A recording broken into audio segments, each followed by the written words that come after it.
Good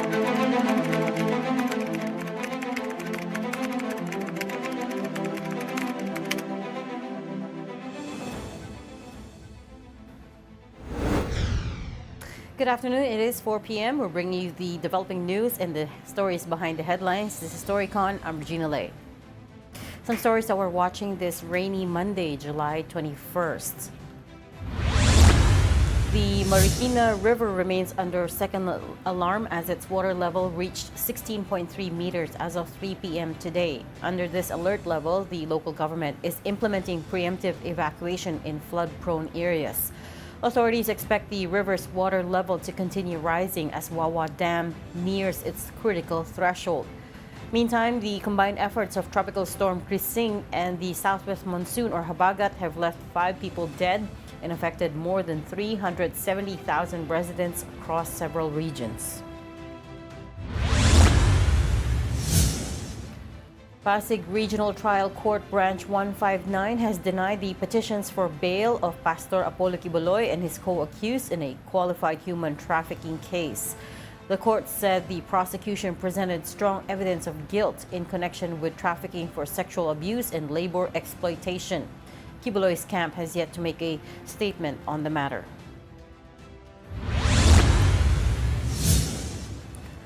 President Bongbong Marcos is now in Washington, D.C., where he'll be meeting with U.S. President Donald Trump. The two leaders are expected to discuss the 20% reciprocal tariff on Philippine exports and explore the possibility for a broader trade agreement. Marcos will be staying at the Blair House, which is the official guest residence of the U.S. President. In relation to that, Philippine Ambassador to the U.S., Jose Manuel Babe Romualdez, gave a press conference today wherein he said the American Congress has approved the plan to set up an ammunition facility in the Philippines. This is for the one in Subic, which Romualdez says a number of companies have already shown an interest in. Well, I think that the first step that was taken was that the U.S. Congress has approved the production of ammunition in the Philippines. Obviously, we're open to that one, because it's a good way of being able to have a combination of both defense and economic cooperation between the Philippines and the United States. So again, these are talks that we're pursuing together with our economic team on how we can continue to have this type of cooperation, especially with the U.S. Defense Department. No formal talks yet. We are still in the process of seeing what this new bill that was included in the U.S. Congress National Defense Act. So we're waiting for that, but we're preparing for it. We have a number of companies in the Philippines that are interested in joining that potential consortium, basically, into this production facility.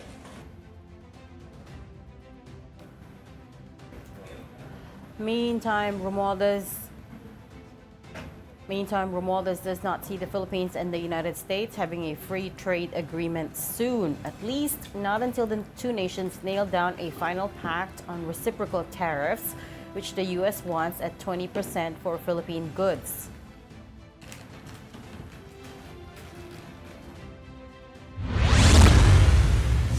That's still very far in the sense that we have to get over this particular discussion first on the tariff.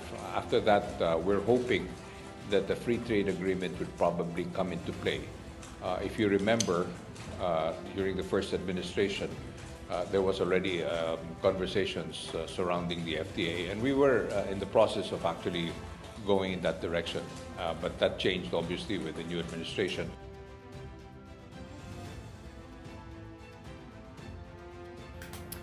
On another issue, Romualdez says that Manila will no longer negotiate U.S. President Trump's deportation drive. There are almost 4,000 illegal Filipino immigrants being monitored across the United States by the Immigration and Customs Enforcement, or ICE. These are undocumented Pinoys in the list of non-detained docket with final orders of removal by country of citizenship as of November 2024.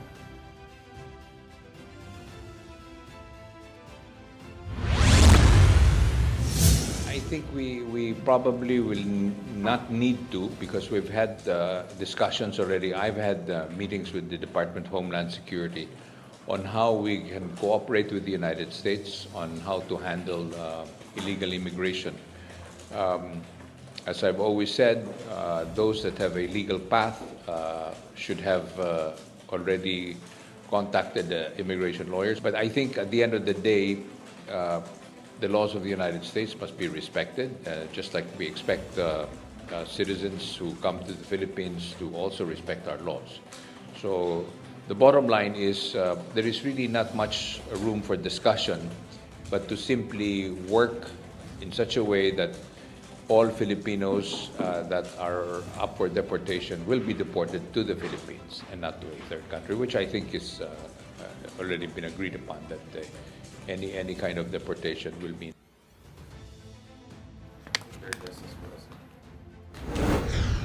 Joining us today is someone different. We don't always have him on set, but today he graces us here at Storycon. We've got geopolitical analyst Richard Haydarian. Richard, hello. Salamat. Good to see you. Good to see you. Good to see you. Long time no see. Of course, of course. Always a pleasure. Zoom lang. And also from Philippine Star, of course, Editor-in-Chief, Ami Pamintuan. Hi, Ami. Hi, happy Monday, Reg and Richard. Hello. Good to see you, Ami, as always. Monday, huh? Gloomy Monday. Monday. Wala si Ed because his mother-in-law passed, so condolences to Yes, condolences to the family. Wala din si Ronald. Yeah. He's also attending to a Nasa Cebu pa. sick family Yeah. member. He's also attending to a sick family member. Prayers also. And then, yes, it's yun nga, ang big story today is ulan ulit. We're monitoring Yes. the Marikina River. We're monitoring Wawa Dam. Sobrang lakas ha. Kumusta yung ulan dyan sa inyo? Actually- Tuloy-tuloy yung ulan dito sa Paranaque, dito sa South. Tuloy-tuloy siya, pero you know what? It hasn't been that strong. I mean, we've seen worse. You don't know. You're inside the studio. I just came Hindi. from the traffic is Even from horrible in outside. EDSA, I in mean to say tuloy-tuloy siya, Yeah. but it's not as heavy as we've seen in the past. Which Pero is- may mga flashes siya na sobrang lakas flashes na malakas. And then humihina, Yeah. tapos Oo. nagpo-flash na Pero malakas. flash lang siya. Which makes me, bring up that big question again every time umuulan, which is, why does it flood so fast? Yeah. Right? Bakit ang bilis ng floods? Like when you look at all across Manila, Quezon City, to a certain extent, Makati meron na rin. Yeah. All these cities, they've got streets that are flooded already. Of course, sa may UST, parati yan, Ang Commonwealth, lalim ha? Commonwealth. Ang lalim-lalim. And there are 7 people already missing. Yes. At this hour, baka kung magtutuloy-tuloy ito, at kasi meron daw low pressure area. Yes. Pag nagtuloy-tuloy ito, baka lalong lumala. Pero sabi ng Pag-asa, as of this morning, the low pressure area is not expected to affect the country directly at this point. It's just forming off the eastern coast. Pero at this point, it's not. If this one is really habagat, ito yung nakikita natin today. That's really the It southwest may become a monsoon. tropical depression daw. The LPA. Akala ko ba not likely, sabi nila this morning. Tingnan natin maya yung mga 5 p.m. Yeah. Saka yung yung Wawa and La Mesa Dam, medyo mapupuno na and magbi-breach yan and they might have to release yung Correct. Wawa. Oo, so minomonitor din natin yan. But yun nga, a lot of the cities are already flooded. Flooded. Rescue and search operations are underway.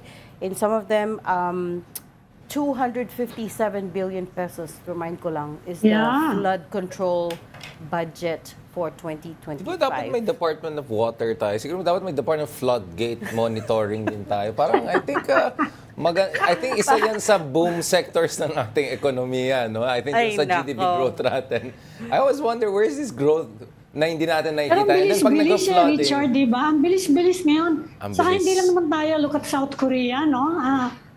For the past 2 years, Texas. sobra-sobra yung flood na yung Yes. maabot sa kanila. Texas. Yeah, Texas. Namamatay yung Yeah, even Diba? Texas.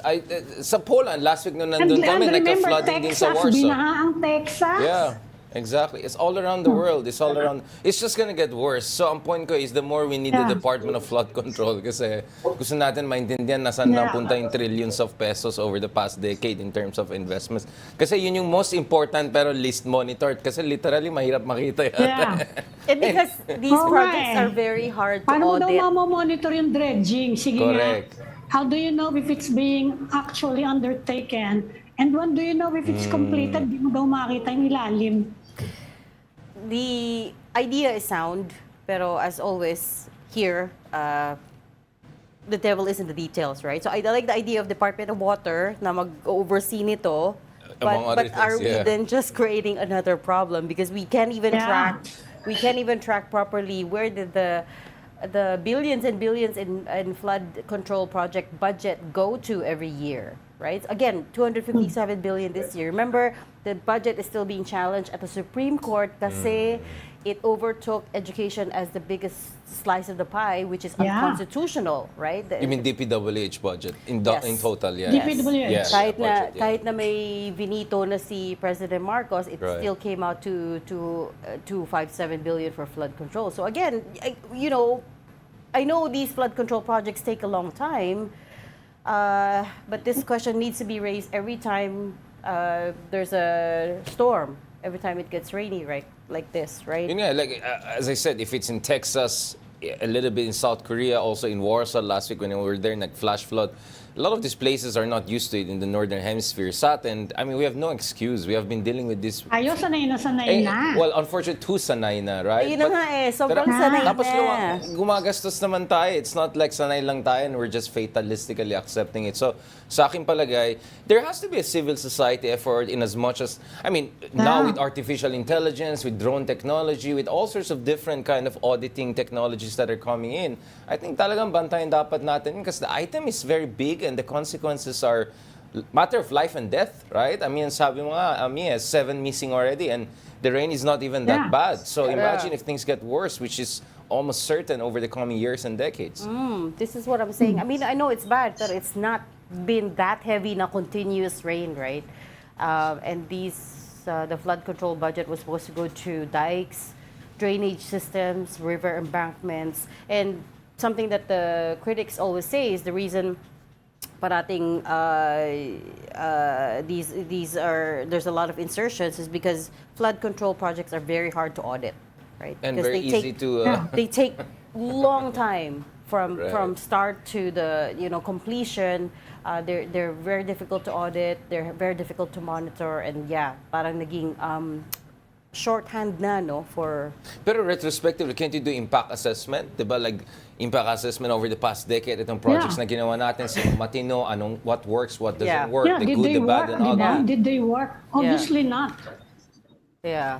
Oh. Yeah, not if we're still seeing a lot of flooding in the same places like Taft, España, sa Commonwealth, right? Yeah. Bata pa lang tayo, Richard. These have been getting flooded Absolutely. already. I mean, bata pa rin naman tayo, but I mean, my point kasi here I is, wouldn't. there's the politics, right? Wala There's yung matanda. No, I mean, lahat naman tayo. I mean, there's the politics, right? Obviously, alam na, I mean, do we have to spell it out? But for me, Yeah. during the previous administrations, billions of dollars was already spent on this flood kit. I remember very well yung Yeah. early days ni Digong, di ba? Lumitaw siya sa isang syudad malapit dito, pinagalitan niya yung mga gumagawa ng projects, ganun. So, 2025 na, for me, even from a self-interest, politically motivated point of view, if they don't want to audit themselves now for reasons everyone knows or suspects, then at least audit nila yung nangyari dati, di ba? So it creates at least a shadow of scrutiny over the next years of projects to come. So, Yeah. I'm being realistic. Tama naman kayo, like it's hard to audit, there's the incentive problem, but I think there should be an incentive to look what happened in the past. So, hindi lang yung tukang, hindi lang yung mga, yung mga katawan na lumilitaw dyan sa Taal Lake. I think dapat we have to also look at all the billions that was spent in the past administration at the very least do. on this. I think that's quite politically, I think at least more feasible, I would Yeah. say, given the current circumstances. It's not ideal. You want everyone to be audited at the same time. But at least we can start there and then work it. And then siguro mahiya naman yung mga iba dyan for the coming years na sana naman kung hindi Good luck on ano-ano that. insertions. Yung hiya.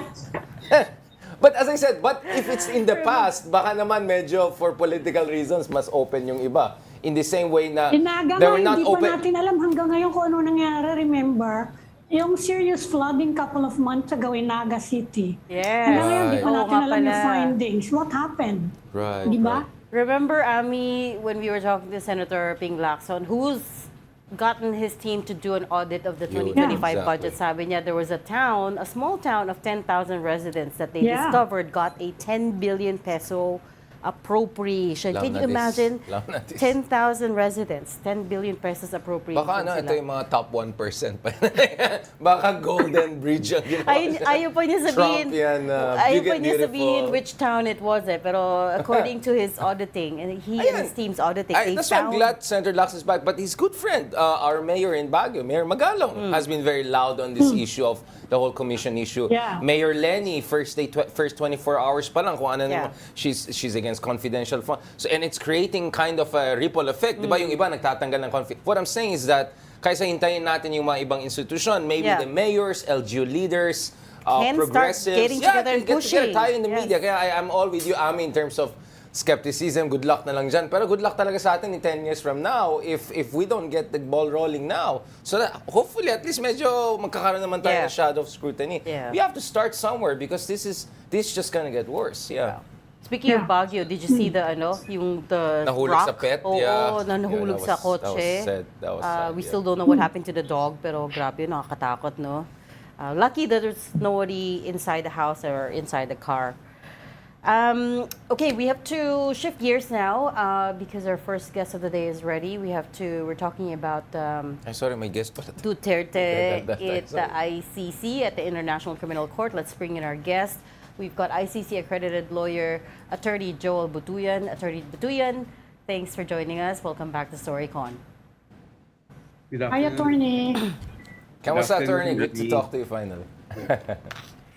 Sir, we called you in because there's a bit of confusion over the interim release, no? So over the weekend, itong defense counsel ni President Duterte, Nicholas Kaufman, filed a petition asking the ICC to suspend their decision on the interim release. To which the prosecutor replied they were saying that they haven't been getting information in a timely manner from the prosecutor daw. To which the prosecutor naman for their part pushed back as well. I mean, how do we read this? How do we make sense of this? Alam mo, Regina, nakakatawa, no? Because to me, it's like a teka-teka motion or an atras abante motion, no? The defense moved for interim release, and then when the prosecution filed its response, biglang they want to suspend, no? The issues in an interim release are whether or not Duterte is a flight risk, whether or not the victims would be at risk, no? They would be endangered if he's released, and the evidence would be compromised. And whether or not Duterte will commit more crimes if he's released, no? And it appears that the defense is making a big issue out of whether or not there is a country that is willing to take him in, no? If the interim release is granted. But you know, the issue of whether or not there is a country willing to take him in is at the bottom of the totem pole of issues. The three main issues are the ones that I cited earlier. And when you make a motion, you should already be sure that these three basic premises of interim release are in your favor, no? So you cannot say that we still have to wait on whether or not there is a country willing to accept him. You have to prove first the three basic, the most fundamental reasons for an interim release. And besides, the issue of whether or not the prosecution agreed to this and that condition, you know, that's immaterial because ultimately it's going to be the pretrial chamber, the judges who have to decide the issue. It cannot be, an interim release cannot be the subject of a compromise or an agreement just between the defense and the prosecution. Right. It's the judges who will decide. regardless of the agreement, no, of the prosecution and defense. His lawyers have actually made manifestations as far as we know. They cited, for instance, his advanced age. He is 80 now, as compelling humanitarian grounds for interim release. Tapos, they also said, of course, he's no longer the head of state, so he is would not command the same influence. And then he also promised to limit communication and engagement to just within his family. So, hindi pa po ba nasa-satisfy yung 3 grounds that you're talking about? Hindi pa rin nasa-satisfy, Regina, no? Because yung history niya talagang from the very beginning, he has denied that the ICC has jurisdiction over him. He has even threatened physically with bodily injuries any ICC representative who comes to the country, no? And his supporters have been doing actions that really belie the intention to make Mr. Duterte come home to the Philippines. Kaya nga may Bring Him Home campaign sa ICC, no? Sa The Hague and sa buong Europa nga.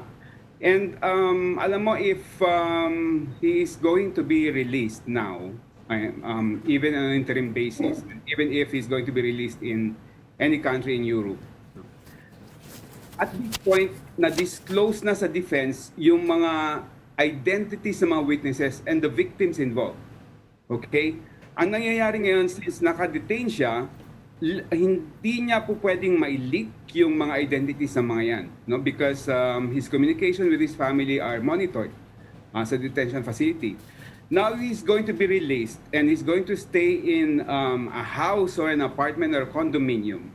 Someone is going to be there to take care of him, supposedly, no? And he's going to be visited by family. So he will have the chance to leak the names of the witnesses and the victims. No, madali na niyang kasi hindi na monitor yan dahil naka-release siya. No, so it's going to really endanger witnesses and victims at this point if he's going to be released. Attorney, yung nakikita ko mga defense niya, parang malakas-lakas yung sa humanitarian ground Dahil 80 na nga siya. Pero hindi ba pwedeng counter-argument yung bakit ka naging mayor kung mahina ka na?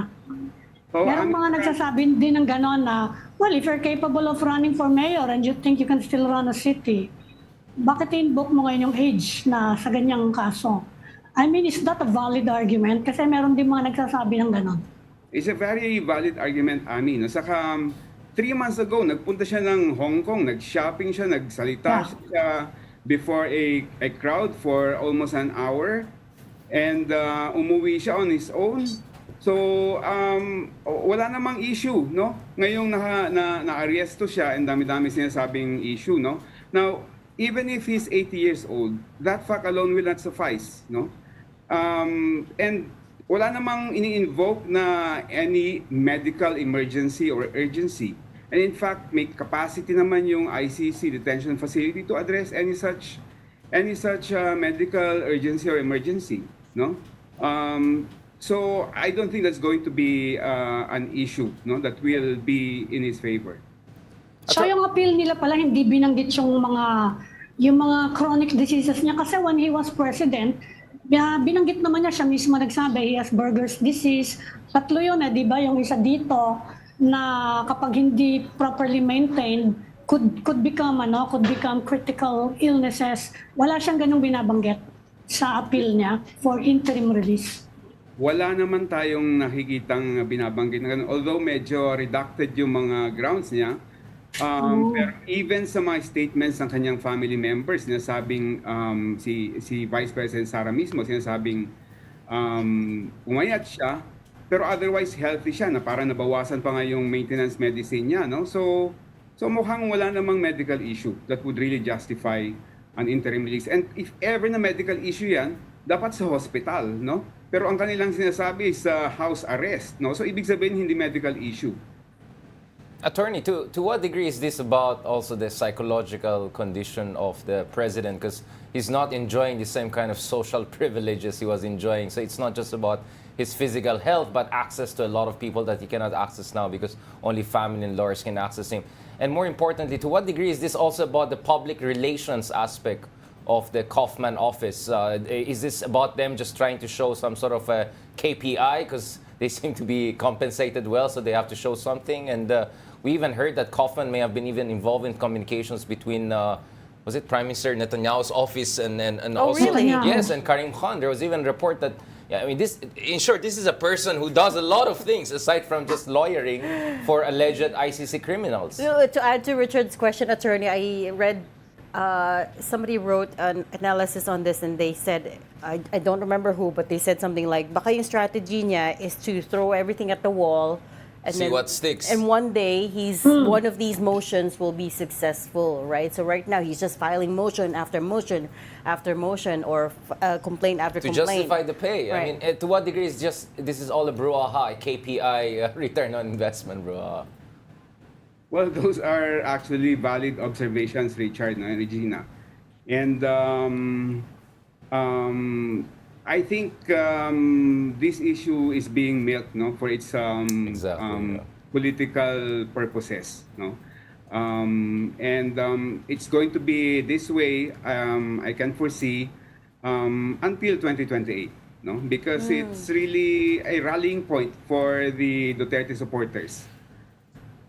And attorney, just to add to this, to what degree should the argument that we should rejoin ICC play into this? Because some are saying, had we not withdrawn under Duterte unilateral under ICC, there would have been more mechanisms to be able to provide, I don't know, the most ideal situation for everyone involved in this. I mean, does this strengthen the argument that we should rejoin the ICC? Yes, we should really rejoin the ICC, because if we were still a member of the ICC, in fact, you know, Right. An interim release in the Philippines would be on the table, because you cannot be released to a Exactly. non-member country. No, so it's actually a disadvantage to us. But I think we really should resume membership, because these kinds of crimes that were committed during the Duterte administration, they recur. To give you an example, the Sabongero issue, no, that can be crime against humanity, considering the number of people that were killed, no. So there is really this culture that we really have to address. Impunity, Crime, yeah. despicable crimes that amount to crime against humanity should really be prosecuted. And if our domestic judicial system cannot have the capacity to prosecute them, there should be recourse to an international body like the ICC. And attorney, how does this play also into that, what's that, Rodrigo Duterte bill? This whole repatriation brouhaha by our legal luminaries. I think this is Robin Hood Padilla and Amy Marcos. To prevent another so-called extrajudicial rendition. And obviously also connect this to the case of Senator Bato de la Rosa. I think the Malacanang has already made certain statements that may point in the direction that they're open to cooperating should the warrant of arrest also be released for him. Yes, I think this is being filed for multiple reasons. And I think the most proximate reason is to really prevent the additional arrest of additional accused, like, as you said, Senator Bato de la Rosa. So this is in aid of allies, no, so to speak, of those who have filed this bill. June. But of course, any law like that has to be signed by the president, ano? That's true. Yes. Banditin lang natin So yan. kung may aid, in aid of legislation, Meron ding in aid of preventing allies. detention, in aid of preventing Meron na rin tayong in aid of allies. I love it. Tama. June 12, attorney, is actually the day that Kaufman filed the interim release request, during which he said that there is an undisclosed government with whom they have an advance and principled agreement to receive him. Can you help us understand this? Is it the defense's duty to find a third country when they file for an interim release, or it's the pre-trial chamber, or how does it work? Well, it doesn't prevent the defense from seeking out a country that would preliminarily agree to host Mr. Duterte, no? But eventually, it's going to be the court that's going to approve because it's going to examine the conditions, whether or not that country would be in a capacity to prevent flight and also to protect Mr. Duterte, no, from any security risk. No? But as I said, it's presumptuous for them to make this as a major and it look like it's a singular issue. The principal issue is whether or not it's going to be a flight risk, whether or not the victims would be in danger. In fact, you know, when there was talk of an interim release, ang dami na natakot na mga biktima, no? They've been in the process of helping victims sign up so that they can participate in the proceedings. And a lot of them, we've heard directly from the victims that they're having second thoughts because of the possibility that he could be released. And dami ding fake news, and it really affects them, no? So there's re-traumatization on the part of the victims na the fact na this issue of interim release ay lumalabas. Pero lalakas ba sa case nung appeal for interim release? If there's a country that actually says, okay, we're willing to get him. Halimbawa, sabihin natin, yung si Israel, because there's an arrest warrant ng ICC for Benjamin Netanyahu. Ano ko sabihin niya, o sige, sa amin na muna siya. Habang tinatry siya. Will that strengthen the appeal for interim release? That will only happen after the court will be satisfied with the three major conditions, Ami, no? And the release would have to be with an ICC member country. Israel is not a member country. So, and kailangan kasi it has to be near The Hague dahil he will be required to attend the trial. Go back and forth, yeah. Yes. Pinaka-practical dyan will be Belgium, Germany, and even Netherlands. Kung gusto ng Netherlands. So yun yung mga practical talaga and realistic na mga countries na mag-host.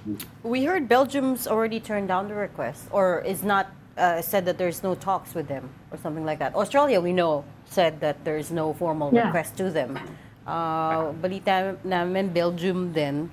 But you talked about re-traumatization, Attorney Butuyan, wherein the victims are, well, getting re-traumatized because of the possibility si Duterte might get released. What else do you know about the case build-up that you can share with us? We know last we spoke to Attorney Conti, for instance, she said medyo nahihirapan sila a little bit, gathering evidence, gathering the witnesses.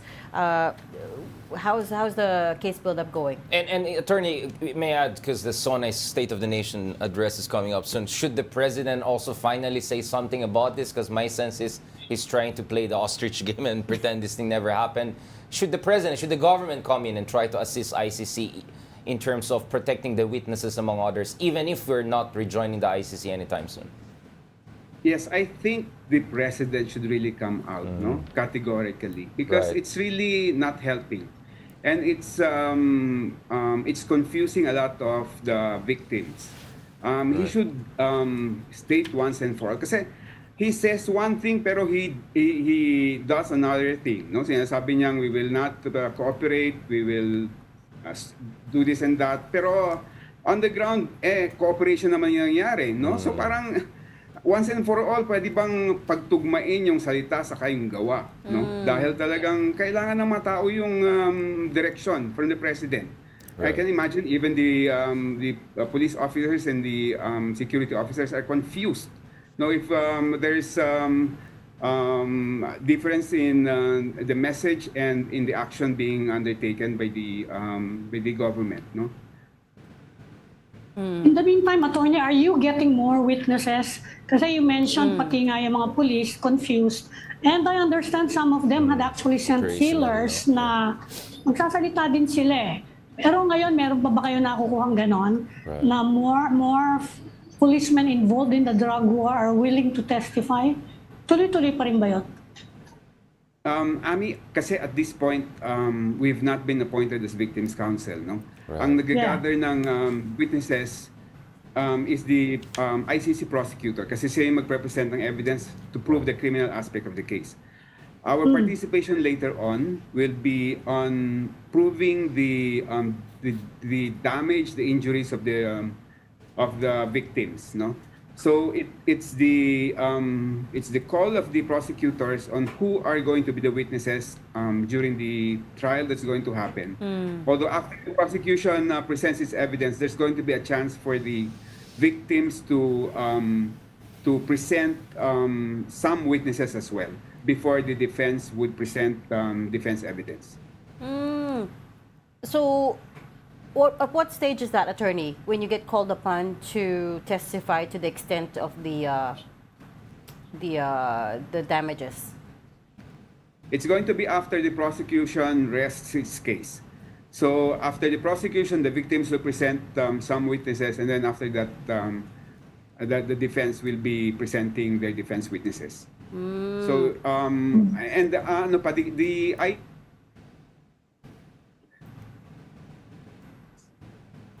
Nawala. think we lost. Yeah. Hindi na siya yung nawala. ang tumatayong Victims Council, yung parang in-house ng ICC, which is the Office of the Public Counsel for Victims, OPCV. Okay, so it's still a long process. We'll leave that there for now. Thank you so much for talking to us today. ICC accredited lawyer, attorney Joel Butuyan. Salamat, sir. Salamat, attorney. Thanks, attorney. Thank you. You are watching Storycon News. We just need to take a very quick break. We'll be right back. Stay with us. This is the Story Conference Group or the Storycon Group.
This is the Story Conference Group or the Storycon Group.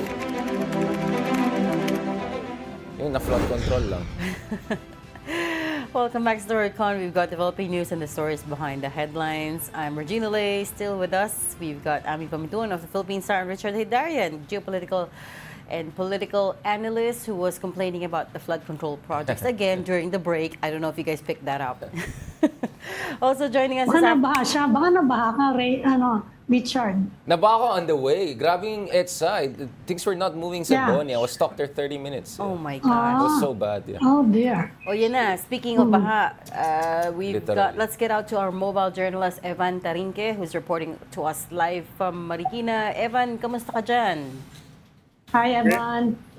Reg, Ami, tuloy-tuloy pa rin nga yung pagbuhos ng ulan dito sa Marikina. Ibig sabihin yan, tuloy-tuloy din yung pagtaas ng water level dito sa Marikina River. Kung makikita nyo nga sa aking likuran ngayon, umabot siya ng second alarm around 2 p.m. kanina. No? And ngayon, nasa 16.4 meters yung current na taas niya sa mga oras na to. Kanina, bago mag-alas 12:30 ng tanghali, unang tumunog yung siren dito sa Marikina River. Ibig sabihin, mag-prepare na yung mga tao, mga residenteng nakatira malapit sa ilog at tuloy-tuloy nga yung kanilang tuloy-tuloy nga yung pag-ulan hanggang sa mga oras na ito. Kanina nakausap natin si Vice Mayor Del de Guzman. Bumisita siya dito and tinanong natin yung update sa mga evacuation center. Kanina, sabi niya kanina bukas naman na yung mga evacuation center sa Marikina bago pa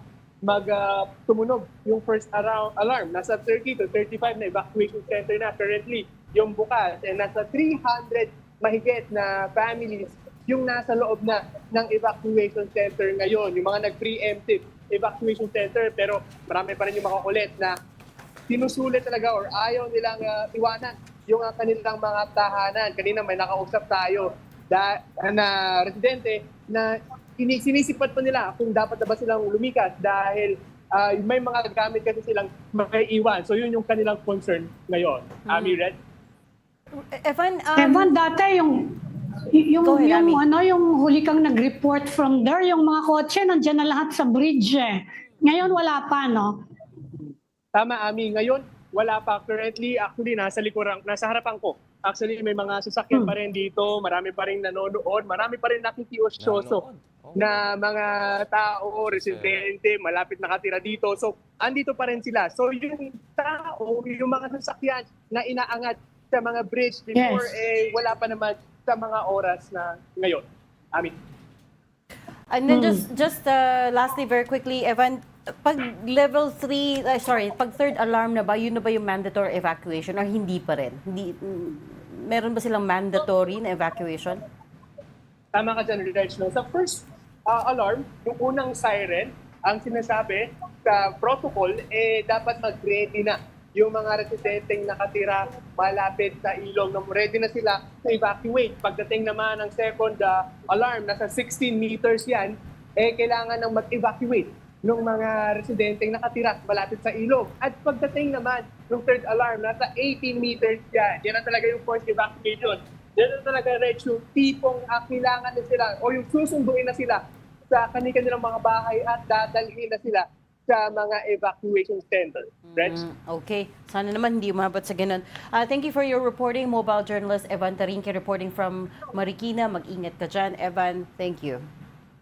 Thanks, Evan. Let's also check in on the situation in Batangas, which is also being pounded by rains, and where the search for missing Sabongeros is now on its second week. We've got News 5 correspondent Rainiel Pawid with the details. Rainiel. Regina, Ami and Richard, isang maulang hapon sa inyo mula rito sa Batangas. Ngayon nga ay sinuspinde itong search and retrieval operations ng Philippine Coast Guard dito sa Taalik para doon sa missing Sabongero dahil nga sa naging lagay ng panahon for the past 3 days ay ramdam yung halos magdamagang lakas ng buhos ng ulan dito. Hindi man ito direktang tinamaan nga nitong si Bagyong Krising pero yung habagat yung nagpapalakas ng ulan dito sa malaking bahagi naman nitong Batangas. At kanina, dito rin sa mismong bayan ng Laurel ay yung ilog nila dito sa Barangay Bugaan ay umapaw na. So yung from 9 a.m. to 10 a.m. ay medyo stranded na yung higit 30 sasakyan na pupunta sana dito sa poblasyon. Pero agad naman nagpadala ng mga backhoe para linisin nga itong ilog at nakatawid naman itong ating mga kapatid. Sa ngayon ay nag-ikot din tayo sa ilang mga lugar pa sa Batangas. Gaya na lamang sa may Lian kung saan yung isang barangay naman ay binahana dahil nga yung isang subdivision na naggagawa ng kanilang mga pader doon ay parang tinakpan na itong spillway o yung daanan ng tubig palabas nga doon sa dagat. Sa Talisay naman, nakakuha tayo ng impormasyon na nagkaroon ng landslide pero wala naman sa ating mga kapatid yung naiulat nga na nasaktan. Balik sa inyo. Rainiel, meron na bang evacuation anywhere, yung medyo extensive evacuation sa paligid ng lake? Sabi ng PDRMO ay wala pa yung extensive evacuation, pero yung preemptive evacuation dito sa palibot ng Lawa, specifically dito pa rin sa Laurel, 21 families na yung kanilang ni-evacuate since Saturday. Sila rin yung mga pamilya na lubos na naapektuhan naman ng Bagyong Christine last October 2024. Nang makausap natin sila, yung pagpatak pa lang ng ambon pa lang ganun kalala yung naging trauma sa kanila dahil nga last October talagang wash out yung kanilang bahay. So sabi nila kada uulan na ganitong mga rainy season ay sila na rin yung nagvo-volunteer doon sa mga rescue team na alisin na nga sila doon sa lugar nila. Well, again, same as sa Marikina, sana hindi na umabot sa forced evacuation tayo. We'll leave it there. Thank you so much for your updates. Rainiel Pawid, News 5 correspondent. Salamat, Rainiel. Mag-ingat ka dyan. Thanks, Rainiel. Mag-ingat siya dyan, yeah. Oh, I thought there was another hit. Sorry. We've got a few minutes left. Yes. One thing we haven't talked about as well is yung President Marcos is in Yeah, Washington, I thought that's why I'm here. Yeah. Kung saan napunta yung usapan natin. Ano ba? What are we hoping for? Tatanungin kita, Richard, mutually agreeable daw yung free trade na makukuha. What are you expecting? Marami mga spekulasyon dyan eh. Well, I think, first of all, one of the things, again, that we have noticed is the president has not been saying much on the tariff wars that has been ongoing. Kasi the Singaporeans, Sorry, the he hasn't said anything. Okay, I'm being diplomatic since we're talking about Managing expectations. Exactly. Maingay lahat. Maingay yung Malaysian Prime Minister, maingay Singaporeans, even though they actually are being slapped with a lower tariff rate, at least earlier this year. The Vietnamese and Cambodians are making a lot of noise. The Indonesians just signed a free trade agreement with the European Union to send a signal to Americans. The Indians they are all over the place, right? So my point is medyo strange na medyo quiet diplomacy. But let's hope that quiet diplomacy will pay off. Because of course we know with President Trump, you have to be careful about what you say because there are going to be consequences. But you have to also make sure that you say at least something behind the scenes to make sure you get something done. So we're hoping to bring down that 20%, basically benchmark to somewhere around 10 to 15%, something more manageable. But of course, Ami, hindi tayo merchandise exporting country like Vietnam or Cambodia. Yeah, exactly. We're not a secondary export destination, export platform like those countries. We're more a service-oriented, export-oriented economy. So I think as long as we can protect our call centers, our services exports to the US, yun, masaya ako. And as long as we're moving forward on the framework bilateral free trade agreement, something has to happen on that front. Kasi ang nakikita natin dito is, unfortunately, we have countries like Japan and others who are realizing that even though ang lakas ng kanilang economic influence sa US, biggest buyer of treasury bills, biggest investors, steel, he's still going to be very transactional. Trump didn't give them any leeway, right? And that's why Prime Minister Ishiba was really enraged. And you can see his rhetoric was quite unprecedented. I never heard the Japanese Prime Minister saying we should start becoming less reliant on the Americans. Like, we're not getting respect, right? And Nikkei Asia, of course, a publication, quite a regular contributor, they also had a very strong, basically, editorial against the Trump tariffs. So we have also this situation whereby you being economically and geopolitically cooperative does not assure you getting also preferential deals. So we are hoping the quiet diplomacy of President Marcos will work here because let's not forget, he's the first ASEAN leader to meet Trump 2.0. Yeah. So Yeah. this is a 3-day Tsaka visit. invited daw siya. Yes. O Exactly. Richard, kung maibaba lang niya, maibalik sa 17, win na ba yun sa kanya for BBM? Somewhere between, I would say, 12 to 15 would be much more ideal for us in terms of at least, kasi yun yung sinabi ng DTI and relevant agencies. But obviously, he'll try to sell anything lower than 20 as some sort of a margin of success. But if the rest of Even the world... 19 is a win. Yun nga, but if the rest of the world is just gonna get 10 to 15%, kasi we saw a list of countries that came out, right? Around 2 dozen. Yeah. Tayong lowest dun sa 2 dozen. We're much lower than Vietnam, Cambodia, Malaysia. But there are also a lot of other countries out there who are gonna get only 10% or so, right? So the president has to explain why is even 17, 18, or 20%, if ever he doesn't succeed in bringing it down, is still a success. Yeah. So we want to hear that. And we want to also hear that he protected the key sectors, which is our services sector. Having said that, what we have with the Americans, and this is also what I noticed in Poland last week when I was there talking to them, is that we enjoy some sort of strategic sympathy. Because have you noticed, the Americans never complain that we Filipinos don't spend enough on our defense. We spend less than 1% of our GDP on defense. The Europeans are pushed to 5%, the Japanese 5%, Taiwan is 10%.